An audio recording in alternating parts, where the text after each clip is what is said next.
My name is Zack. This is my physics final project, and basically what my project is I just have something cool to show you, and then I will explain the physics behind it after. So it starts off by just filling up a tub here with hot water. Then we'll notice that initially, when the egg goes in this water, it sinks.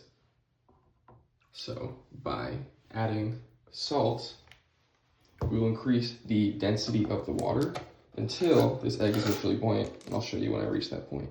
Okay, now that I have added salt, stirred it up, added salt, stirred it up over and over and over, just testing to get it perfectly where the egg does not necessarily sink or float.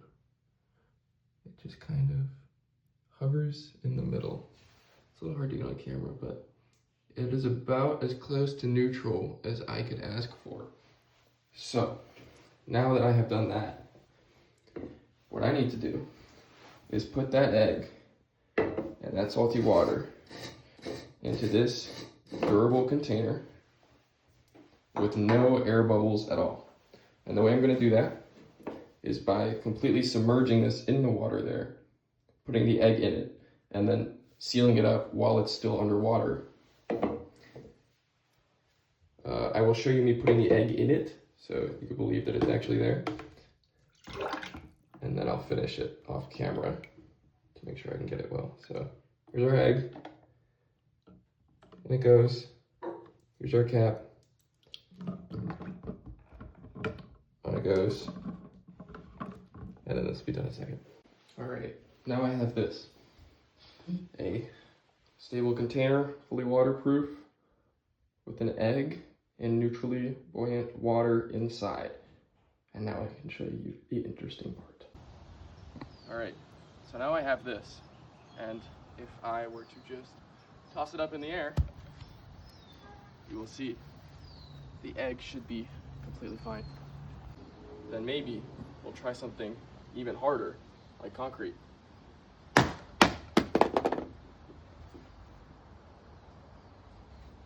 Now that we're back inside, get a chance to open this up. I just loosened it with those. Now to finally open it, or do it with one hand. You can see that what's in there, a fully intact egg. No cracks, nothing, perfectly fine.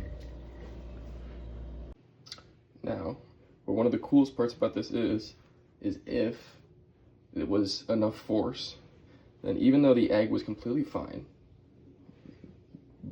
not even the fall on concrete was enough to break it, but the buoyancy inside the egg is not the same. So, if we crack it open now, you can see that the egg on the inside, the yolk, is already smashed, because the yolk is smashing into the side of the egg during impact. I know, super cool, super sick, and I realizing, watching back on that video, I might have just smashed the yolk with my thumb, but theoretically, it should scramble after enough force, because the egg yolk is not the same density as the egg white. So in the collision, it can like smash into the side of the egg and like turn it into a scrambled egg on the inside. I don't know if that happened. I kind of screwed up opening it, but now I can get into the actual math and physics properties of why this happens, why the egg is fine, even though it just smashed super hard into concrete. You guys heard the thud. It was a hard impact, but yeah. All right, now we can go through the math a little bit with my very sketchy filming setup. So, what is the most important part of this? The most important part is very clearly Archimedes' principle. That answers our question, why is the egg neutrally buoyant? Archimedes' principle is the buoyant force is equal to the density times the volume displaced times gravity.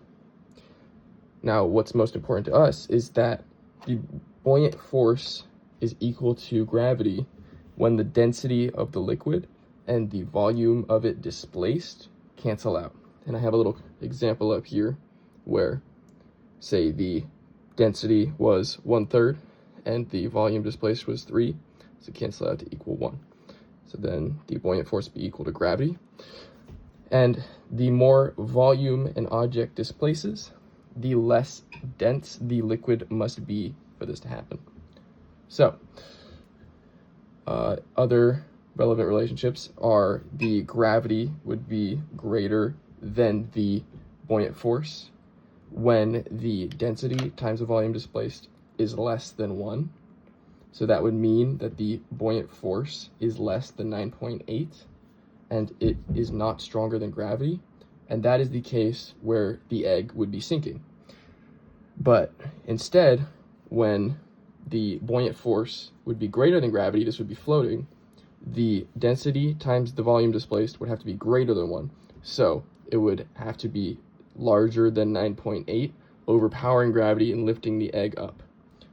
So in our case, the density times the volume was less than 1, making it sink. Then by adding the salt, the density was increased until the density times the volume was as close to 1 as possible. This makes the buoyant force on the egg the same as gravity pulling down on the egg, leaving it suspended, almost as a part of the liquid. And that is probably the most important part of all of this. When it is neutrally buoyant, the gravitational force in the water is exactly the same on the egg. And the egg experience, now, let me restart. The apparent weight of the egg in the water is 0, because weight is the force of gravity on an object. So if gravity is completely canceled out by the buoyant force, there is no apparent weight. And then that is the most important part of this. Why doesn't the egg break?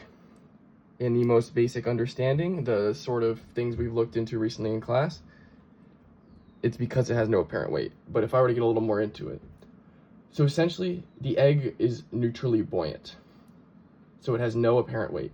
This means the gravitational force in the water is exactly the same on the egg, and the egg experiences the pressure changes within the liquid, also known as pressure gradients, as if it were part of the liquid. This is basically what happens instead of liquids being compressible. Because liquids are not compressible, there is something in fluid dynamics that I obviously did research for this online. It's called the pressure gradient, and instead it is like the point of greatest pressure going through a liquid, and it affects every little part of the liquid equally. So when the egg is neutrally buoyant, it essentially becomes part of the liquid, and then these pressure gradients affect the egg as if it were part of the water. And all of the force that would be going into the egg and the water separately is now going through them both together and is dispersed amongst the whole thing. So all the weight, all the force that would be acting on the egg if it fell from that height is then dispersed amongst the water, and just a little bit is affecting the outside of the eggshell, but is not enough to break it. So these are two critical effects in the collision with the ground. The force on the egg is dispersed along its surface as a minor pressure wave that moves through the water. So yeah, it's basically, and if you wanted to do this with higher heights, you could add more water, and so it would be dispersed along a larger amount of liquid.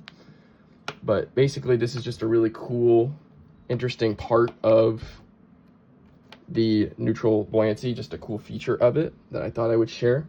And I feel like the curiosity that this would maybe bring is useful to the learning process and makes it an interesting way to learn, that see it through the lens of a project where this egg doesn't break even though it fell super hard on concrete just because it's in this neutral water.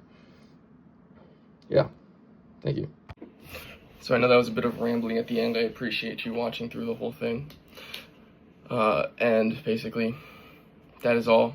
I think it's pretty cool to see Archimedes' principle shown through the lens of an interesting project, and getting a chance just to see why physics can be so cool. You can have these super weird, unintuitive things where an egg inside of the same density water is like almost invincible. It's super cool. And drop it off of a lot of people call this a egg drop challenge hack, where the egg is super durable if you do this. Yeah, thanks.